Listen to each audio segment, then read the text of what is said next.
Gunis, estamos en Model Reina, una de las tiendas de modelismo más veteranas de toda España, en la calle Desengaño, en Madrid. Tanto si eres fan del modelismo como si no sabes absolutamente nada, este vídeo te va a encantar. Quédate hasta el final. Javier, buenas tardes. Buenas. Estamos con Javier de Modelismo Reina, tienda histórica de Madrid. ¿Cuánto tiempo lleva esta tienda abierta? Pues lleva desde el 54. Antiguamente se dedicaba un poquito más a lo que es el tema juguete, pero ahora se ha ido más hacia lo que es el modelismo. Nosotros sobre todo nos enfocamos en lo que son los barcos de madera y en el plástico, por ejemplo. ¿Cuál es la edad más o menos del público que compra este tipo de maquetas? Si nos vamos a maquetas de madera, de barcos de madera, la edad sube bastante, de los 50 para arriba. En cuanto al plástico, la verdad que la edad baja bastante, desde gente de 40, 50 años hasta chavales de 8 o 10 años que vienen con sus padres y se cogen su primera maqueta. ¿De cuánto a cuánto puedes acceder a este hobby? Por ejemplo, nosotros tenemos estas de Sveda, que son así pequeñitas, te salen desde 6 euros. En este hobby, ¿qué es lo más divertido? Yo creo que lo mejor sobre todo es el proceso de montaje. Te dan una serie de contrachapados puestos así cortados con láser y un montón de listones de madera. Y tienes que transformar eso en un galeón. Sobre todo los primeros días, así según la tienes recién terminada, estas que se te calaba recién puesta, es bastante satisfactorio. Pero sí, yo te diría que lo mejor sobre todo es el propio proceso de montaje. La temática principal dentro del mundo de las maquetas, ¿cuál es? Generalmente suele ser lo militar. Lo militar es un poco lo que más llama. Además es que en general todos. Si tú te vas al plástico, figuras de soldados, tanques, aviones de combate. En cuanto te vas a la madera, te pasa un poco lo mismo. Los barcos que más llaman la atención, galeones, navíos de línea, todos llenos de cañones. Entonces es un poquito lo que más llama, lo que es el vehículo militar. Pero realmente hay de todo. Barcos civiles, ya te digo, el más famoso es el Titanic. Coches civiles que quedan muy bonitos. Háblame de escalas. Normalmente se suelen trabajar escalas predeterminadas. Cuando son figuras o vehículos militares se trabaja generalmente 1,72 o 1,35. Está luego la 1,48, pero ya es más rara, no se trabaja tanto, es como un punto intermedio. Estos son 1,72, son maquetas más pequeñitas, no ocupan tanto, son más sencillitas de montar, pero sí es verdad que tienen menos detalle. Cuando ya te quieres ir a algo un poquito más complejo o más detallado, ya nos iríamos al 1,35. Pues mira, por ejemplo tienes el Sherman son esas maquetas ya un poquito más caras, más detalladas y tienen más piezas. Entonces, si lo que quieres es entretenerte, te van a dar más entretenimiento. Luego ya, si pasamos a aviación, generalmente se mueven en 1,72 también o en 1,48, que era la otra escala que te decía. Aviones más o menos de este estilo. Los aviones de la Segunda Guerra Mundial hacia atrás son más pequeñitos, los más modernos. Si nos vamos ya a F-18 o aviones así modernos son más grandes. Y luego pasamos al 1,48, que es básicamente maquetas el doble de grandes. Si la comparas, por ejemplo, con la 1,72, vas a ver que prácticamente es el doble de caja. Vienen más detalladas, efectivamente, 1,72 y 1,48.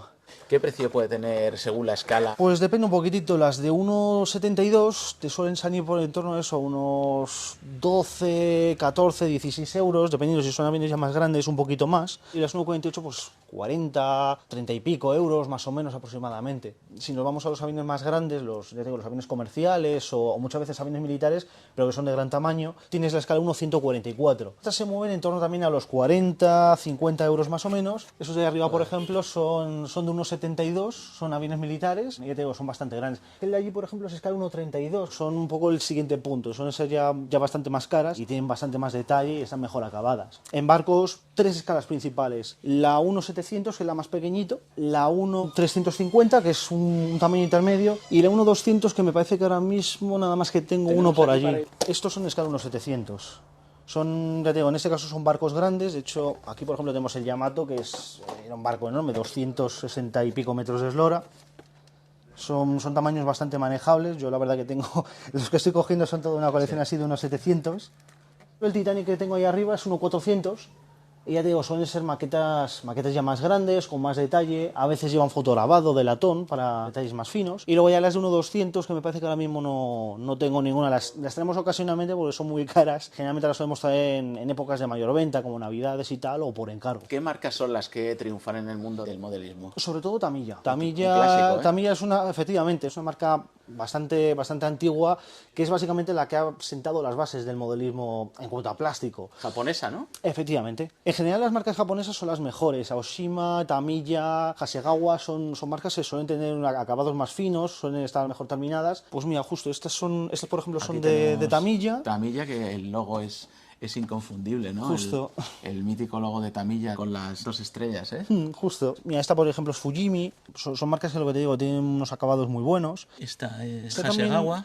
Justo, está también Aoshima, lo que pasa es que de Aoshima creo que ahora mismo no tengo ninguna. Las de Rebel también tienen bastante tirón porque son muy conocidas. Rebel es alemana, ¿no? Justo. Son maquetas que están bastante bien de precio, tienen muy buen acabado y tienen mucha variedad. Tienen coches, tienen aviones, tienen tanques, incluso en el mundillo espacial también. Tienen, pues por ejemplo, tengo aquí el Saturno V, el Moonraker, que es el de la película de 007. Pero lo que te digo, también tienen el transbordador espacial normal y corriente, entonces tienen ahí un poquito de todo y está bastante interesante. La maqueta de coche en general suele quedar bastante bien porque el plástico suele tener muy buen acabado, las llantas suelen ser de goma, si lo pintas con spray o con aerógrafo, suele quedar la carrocería como si fuera la del propio coche. Pero es que las japonesas van a otro nivel, en marcas como Rebel o esta de Polar Lights, por ejemplo, que son maquetas un poquito más toscas. No es que estén peor hechas, pero sí que, por ejemplo, tienes que trabajar más para dejarlas bien. Sin embargo, las japonesas, por norma general, prácticamente siempre tienen la dirección funcional. Hay algunas que incluso tienen amortiguadores, tienen toda la suspensión. Está muy bien montar las maquetas estas de otras marcas, pero cuando montas una japonesa es que es una gozada. Incluso en algunos casos te viene hasta con el plástico de color que es. Qué bonito es este Honda, ¿eh? Es precioso este modelo. De Italeri, mira, un Renault 5. Es muy Qué parecida a Rebel, lo único que ya te digo, unas alemanas y otras italianas. Fíjate este M1, qué preciosidad. Porsche, camiones también. Sí, el 1.24 digamos que es la escala más común.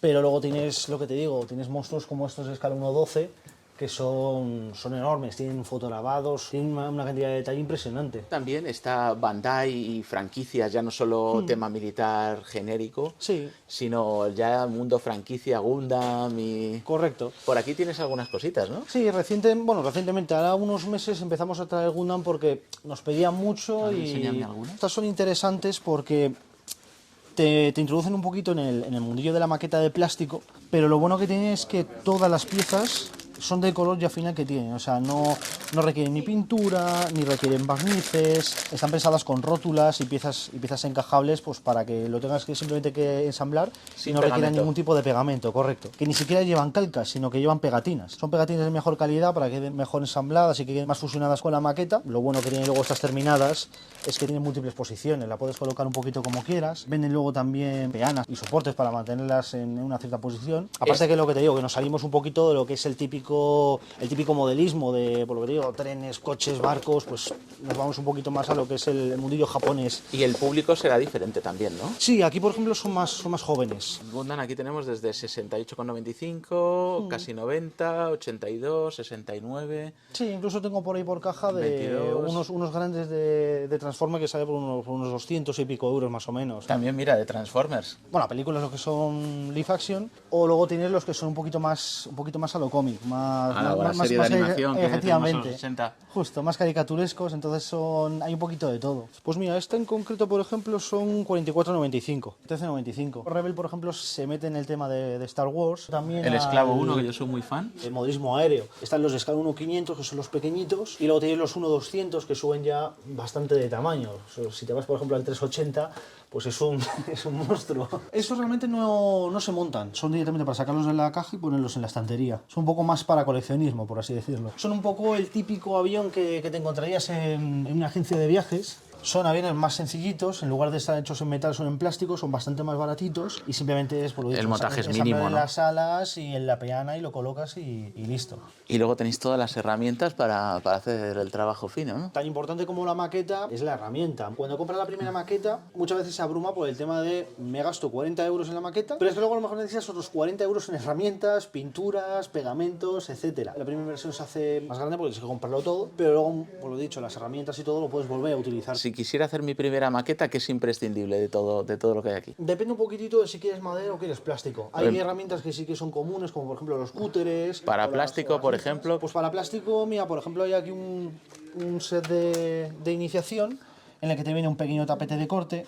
No es imprescindible, pero bueno, si no quieres destrozar la mesa, es recomendable. un alicate de corte para cortar las piezas de la matriz, te viene un cúter para quitar rebabas o para tallar cosas, te puede venir muy bien. Un juego de cuchillas porque van a hacer falta sí o sí.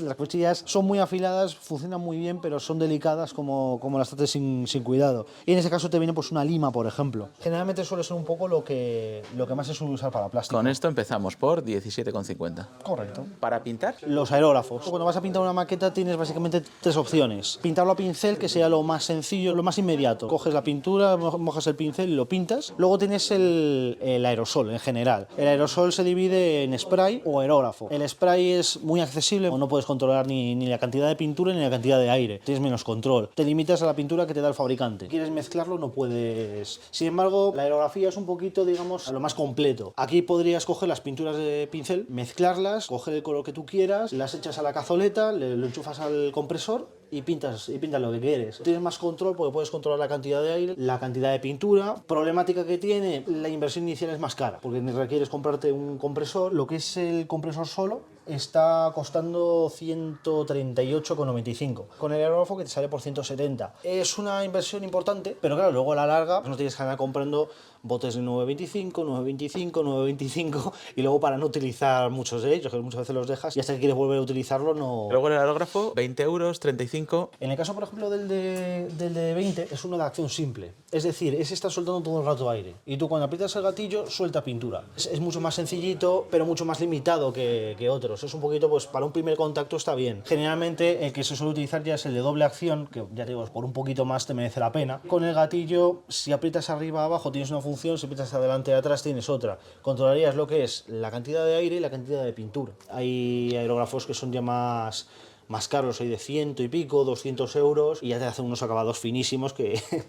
El tema de la pintura sería lo último, ¿no? A veces incluso puede ser un poco lo intermedio, porque sí es verdad que la pintura es lo último que queda, el último acabado que se le da, pero sí es verdad que, por ejemplo, cuando estás montando un avión, por ejemplo, hay algunas partes que luego cuando cierras la maqueta tienen que estar ya terminadas. Entonces, por ejemplo, lo que son las partes del cockpit o los pozos del tren de aterrizaje, es recomendable pintarlo antes de hacer toda la pintura.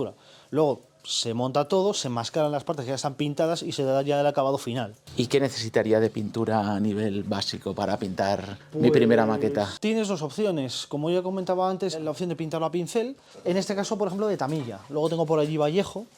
Y depende ya un poquito del acabado. Tamilla, por ejemplo, está más enfocado en vehículos. Tiene unos acabados muy pulidos, muy brillantes, quedan muy bonitos. Incluso los mates quedan muy limpios. Y Vallejo te da un acabado más realista para hacer figuras, ropa.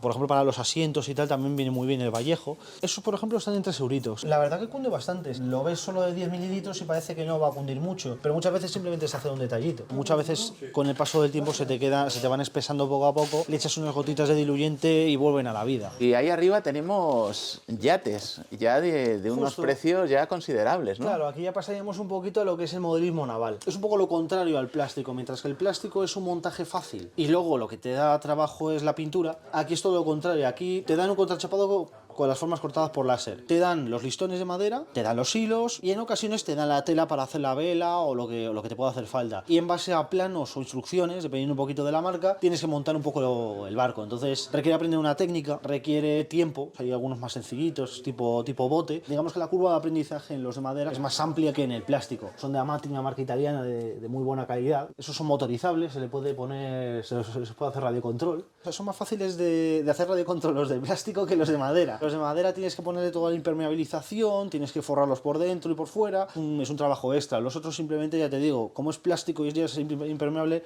como hacerle 2 agujeros, pasarle las hélices y sellarlo bien, ya lo tienes preparado para navegar. ¿El Bismarck? Los pesos pesados de Amati son todo en madera. El casco va forrado completamente y luego la parte superior, la superestructura, es una estructura de madera y se va forrando todo con fotograbado de latón. No tiene todo el trabajo de velas y de cuerdas que tiene cualquier otro barco así de vela, pero tiene todo el trabajo O sea, digamos que uno es dificultad de trabajo y otro es cantidad de trabajo, por así decirlo.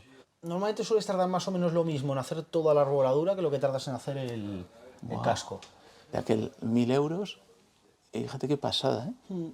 Las marcas italianas son los que mejores acabados tienen, son más grandes, acaban siendo más... ¿Hay público más caros. para un barco de 1.000 euros? Lo hay. ¿Se vende alguno al mes? o no? Depende. Pues San Felipe costaba en torno a unos 700 euros más o menos. Se venía como churros. Estaba a lo mejor un par de semanas, un mes como máximo y desaparecía. Luego es el Bismarck, que ronda más o menos el mismo precio y lleva más tiempo a la venta. Depende sobre todo un poco del interés del barco. ¿Edad de los compradores de este tipo de barcos? Estos ya suelen rondar en torno a los 50, 60 años más o menos. Suele ser gente más mayor y más experimentada. También un poco por lo que te decía de la curva de aprendizaje. Tú cuando empiezas siendo pequeño, pues empiezas con uno pequeñito. Luego ya pasas a barcos más grandes. Luego estoy yo, que soy el caso paradójico en el que mi segundo barco fue el Titanic. Primero, por la cantidad de trabajo. Y segundo, porque no es lo mismo decirle, oye papá, cómprame un barco de 50 euros. Oye papá, cómprame un barco de 1.000 euros. Claro. Entonces, Para es lo que te digo, encima te suele quede hecho un ser- cuadro, ¿no? Claro, efectivamente. Aquí las escalas son mucho más irregulares que en plástico. Mientras que los barcos en plástico suelen ser 1.700, 1.350 y 1.200, aquí, por lo que te digo, el Bismarck es 1.200, este es escala 1.60, el Santísima Trinidad es escala 1.90. Tenemos aquí que este es enorme ya, la caja de por sí ya es increíble. Este sería motorizable, este digamos es un poquito la sección que confirma la regla. En este el casco es de polímero y luego toda la superestructura para montar es de madera. Tienes luego una estructura de madera también interna, pero lo que es el casco es plástico. Wow. Este que tenéis aquí de exposición, San Juan de Nepomuceno. ¿este lo vendéis montado ya, así como está? Correcto, con la vitrina y todo. Wow, por 800, que está el barco sin montar ahí, a esos precios más o menos, ¿no? Y este ya lleva todo Sí, el es trabajo que de montarlo. Depende un poquito. Hay algunas veces que, en este caso sí que el barco es de madera, pero normalmente ya te digo, los barcos por norma general se suelen estar vendiendo en torno a unos 4 veces lo que cuesta la caja. ¿Qué ocurre? Normalmente suelen ocurrir dos cosas. O bien, por ejemplo, en el caso este de aquí arriba, que el barco es en plástico, está muy bien acabado porque en lugar de ponerle las cuerdas, en este caso no le han puesto velas, pero en el caso de ponerle velas, le ponen luego velas de tela de verdad. Esos barcos son más baratitos, pero por norma general los barcos ya construidos suelen venderse más caros. Porque lleva muchísimas horas de trabajo, ¿no? Claro, normalmente para alguien que tenga ya una cierta experiencia y haya estado trabajando mucho y le dedique un cierto tiempo al día, pues igual puede tardar un año en montarse un barco.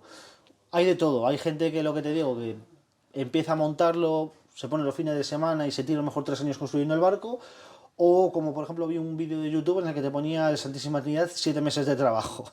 Con 7 meses de trabajo el tío se tira 8 horas diarias montándolo, porque si no, no hay manera de tenerlo tan rápido. También hay gente que compra maquetas ya hechas. Sí, hay gente que no tiene la paciencia o no tiene la habilidad para montarlo, o lo que te digo, gente que por su forma de vida no tiene tiempo para dedicarse al modelismo naval. Quiero tener igualmente el barco. Entonces hay gente que o viene y lo compra ya montado, compra la caja y le encarga a alguien que lo monte, y dice, pues voy a tardar un año, y en un año tienes el barco completamente terminado. Y aquí para los barcos tenéis un montón de accesorios, por lo que veo además, ¿no? Por lo que te digo, alguna marca que no tenga una calidad tan buena, quieres mejorar un poquito el barco, tienes aquí los accesorios. Hay gente que todavía se lía la manta más a la cabeza y en lugar de comprarse un kit en el que te vienen las instrucciones, te viene todas las piezas, te viene todos los planos, todas las instrucciones, se compran el plano del barco y se van comprando todo poco a poco. Compran el contrachapado, dibujan ellos la estructura, la cortan, lo montan todo, se compran los listones, lo forran todo y luego van comprando todos los accesorios poco a poco. Entonces existe también la opción de comprar el plano y montarlo todo de cero completamente. Si tienes el plano, el barco lo puedes hacer 1000 veces si quieres. ¿Te quieres montar, por ejemplo, el Victory? Pues un barco así no lo puedes tener en tu casa, es enorme, es demasiado grande. No hay problema. Coges, vas a una copistería, le pides que te lo reduzcan y lo construyes más pequeño. Al contrario, tengo un museo, quiero montarme un barco de 2 metros y ese es muy pequeñito. Lo rescalas para que sea más grande y tienes un poquito esa libertad de trabajar como quieras con ello. Aquí tenemos otro barco ya montado también y aquí un poco un surtido de lo que puedes encontrar suelto, ¿no? La gran mayoría lo tenemos y lo que no pues se puede más o menos modificar para que quede como lo tenemos aquí. Tú normalmente los contrachapados tienes dos opciones, o bien lo dibujas aquí, dibujas todo lo que es la estructura, lo que es la quilla y luego las cuadernas, con mucha paciencia y una segueta lo vas cortando, o si ya tienes los medios, por ejemplo, hay gente que tiene cortado las láser, lo corta con láser y le queda como los kits de madera que se venden. Compras el contrachapado, montas la estructura y una vez montada la estructura pasamos al forrado. Sueles empezar con 1,5, 2 milímetros de espesor. Son básicamente varillas de metro, se mojan un poquitito y se van amoldando a lo que es el casco. Se les suele dar un primer forro. Si es un barco sencillito, eso, generalmente con ese primer forro ya está. Hay veces que el barco ya es más complicado, a lo mejor te quedan huecos, te quedan escalones, entonces todo eso se masilla, se lija, se deja completamente fino y ya pasamos a los forros. Maderas de 0,5 milímetros muy finas, mucho más flexibles que las otras, son más factibles de hacer los acabados finales, que son más complicados de hacer con un solo forro. Es un poco por lo que se demoran tanto las maquetas de barcos. O sea, realmente, hasta llegar aquí, realmente el trabajo que lo tienes es en repetición. Echar pegamento aquí, ponerle los clavos o ponerle las pinzas, esperar a que seque. Normalmente puedes hacerlo simultáneo por el otro lado. Dos listones. Y claro, tienes a lo mejor 30 listones para arriba por cada lado. Entonces, hasta que lo quieres terminar de montar, es un poquito lo que te lleva el trabajo. Una vez que acabas, te dan trabajo en un astillero sin problema, ¿no? ¿Este es el Bismarck que veíamos allí? Ese es el mismo, exactamente, sí. El plástico requiere mucha chapa y pintura y la madera es que lo dejes bien pulidito y bonito, te suele valer. Los barcos modernos, Titanic, Bismarck, los Mississippi, los que originalmente eran de metal, suelen requerir una pintura, una base, todo lo malo que tiene la madera y todo lo malo que tiene el plástico. O sea, todo el trabajo que te pueden dar. Entonces, compensan un poquito la facilidad que no tienen de toda esta cuerda, lo compensan con mayor cantidad de trabajo en el apartado de chapa y pintura. De lo poco que nos queda de modelismo ferroviario, esto sería la escala N. La marca que te decía de Kato, la japonesa, Arnold, que es alemana, Fleischmann era la marca que no me salía. Para la maqueta ferroviaria, accesorios. ERPA o Rocco Mini Tanks, que son todos vehículos militares. Algunos vehículos de Kibri aquí ya montados. Todos estos a escala 1,87 para la maqueta ferroviaria. Incluso tenemos aquí lo que son las propias figuras. Wow, en este. Qué bonitas. Estas son pintadas a mano. Esas serían las de H0 y estas son las de escala N. Son alucinantes, ¿eh? Y estas son aún más pequeñitas. Esto ya Correcto, es eso sería la mitad. la cabeza de un alfiler, ¿eh? Justo.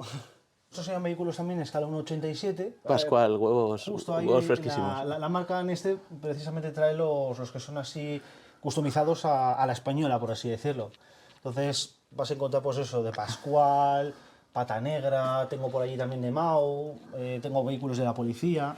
Esos serían justo todos los de H0, de la Guardia Civil, de la Policía Local, tienes de Correos, de la Cruz Roja. Mira, un Lancia Stratos. ERPA se centra, por ejemplo, más en coches más actuales. Noreg, por ejemplo, se centra en torno a los años 50-60. PCX entre los 70 y 80. Hay alguno también de los 90. Y Brequina, pues lo mismo, 50, 60, 70 más o menos, aproximadamente. Y estos coches, pues en torno a los 20 euros, ¿no? Por lo que veo. Entre 20 y 30 euros más o menos. Suele haber algunos que no tienen tanto detalle, pero es un poco lo que digo, si el modelista quiere busca rellenar, no busca justo al detalle. Por ejemplo, los Noreg están incluso bastante bien detallados, pero estos están en torno a los 10 euros. Entonces ya te digo, comprar una flotilla de estos es mucho más asequible que comprar los otros, o los Eco, bueno, los Toyeco, que son la antigua marca Eco. Ya te digo, como son moldes así antiguos, pues se venden muy baratitos, Claro, se venden por en torno a los 5 aquí, o 6 euros. Aquí vistos físicamente, claro, no tiene Claro. absolutamente nada que ver una calidad con otra. Claro, justo. La contraparte de los H0, pues estos serían los N, la escala pequeña, un poquito más a bulto, pues estos se venden a 3,95, son más baratitos. Naturaleza, ¿no? Para modelismo ferroviario hay árboles, luego tienes musgos, viene una gran cantidad para poder rellenar bastante, Y hacer un bosque. maqueta, justo. Que no puede faltar ningún detalle, ¿no? En una buena Claro, maqueta efectivamente. que quiera reproducir bien la realidad. Fíjate qué farolas. Y aquí ya nos metemos en el componente eléctrico y de que funcione, claro. Correcto. En la parte de abajo de la caja lleva todo lo que es el cableado, entonces esto ya va enchufado directamente a la maqueta y normalmente suelen ir a 12 voltios. La tienda sigue por aquí y por aquí, ¿qué tenéis? Lo poquito que nos queda de casa de muñecas, que ahora ha ido un poquito más en decadencia y estamos ya un poco vendiendo el último que queda. Estos eran los que te comentaba, que eran de cerámica. Te viene un recortable, básicamente. Lo recortas, lo doblas, lo pegas y con esto montas un poco lo que es el edificio. Lo montas sobre una base de madera, una vez ya tienes montada toda la estructura, te va marcado todo lo que son ladrillitos, de modo de simplemente así plantarlo y poniendo los ladrillitos según te va diciendo las instrucciones. Te suele venir todo incluido, te vienen todas las piedras, te viene el césped, si viene alguna plantita, te viene la cola. Son todo cerámica, hay un poco de todos los tamaños. Los hay desde esos pequeñitos que hemos visto, pues hasta, por ejemplo, ahí abajo el castillo del Ogarre, que son de los más grandes que hay. Wow. Un poquito de slot también. Aquí tengo lo que es la marca Super Slot y luego por ahí tiene las de carrera. Super Slot, que también se ha metido a reproducir franquicias como Regreso al Futuro, 007... La de Goldfinger, Sí. y han puesto el coche así en dorado, bastante curioso. Muy bonito. ¿Y estos bustos tan bonitos que hay por aquí? Son bustos pintados a mano, los trae un amigo nuestro, es todo un experto pintándolos, una colección enorme. Cuando ya se queda sin espacio, pues coge, nos trae la lista de precios, nos trae las figuras, las ponemos aquí. Se venden bastante bien porque son figuras bastante caras, pero son baratas para lo que son. Pintadas a mano y veo 140, 170, 200, Sí, hay incluso 100. una de 300, sí. Entre 100 y 300 tenemos, más o menos. Básicamente, 70, entre 70 y 300. Justo. Todas las horas de trabajo que tiene, la propia figura, el propio busto como tal, que ya costará en torno a unos 40 euros, la base cuesta otros 20 euros, entonces al final empiezas a echar números. Claro, y los años que te ha llevado y las que has tenido que pintar mal para que te quede esta también, ¿no? Efectivamente, sí.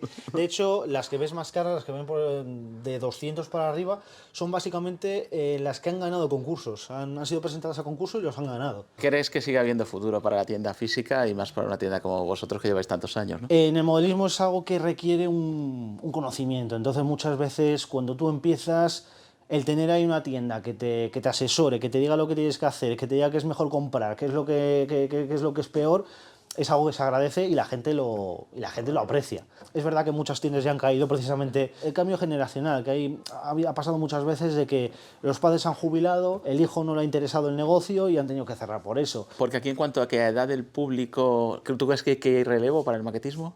Cada vez hay menos, pero todavía sigue habiendo. Abuelos que le compran a sus nietos maquetas, cogen, les gusta, lo montan, si le pillan el rollito desde pequeñitos. Yo empecé así, yo empecé con poquita cosita, en plan comprando maquetitas y tal, y hasta ahora, que ya monto de todo. Yo empecé a trabajar aquí porque venía que comprar. Javi, pues le hemos dado un buen repaso al mundo de las maquetas, ¿no? Yo creo. Sí. Muchas gracias. A vosotros por venir. Modelismo Reina. Estamos aquí en la calle de Desengaño, justo detrás del primer de Gran Vía, de 10 a 2 y de 5 a 8. Gunis, esto ha sido un recorrido por el mundo del modelismo que a mí me ha dejado alucinado. Model Reina. Si te ha gustado y te has quedado con ganas de más, aquí te dejo un montón de vídeos. Suscríbete y hasta el próximo vídeo, Gunis.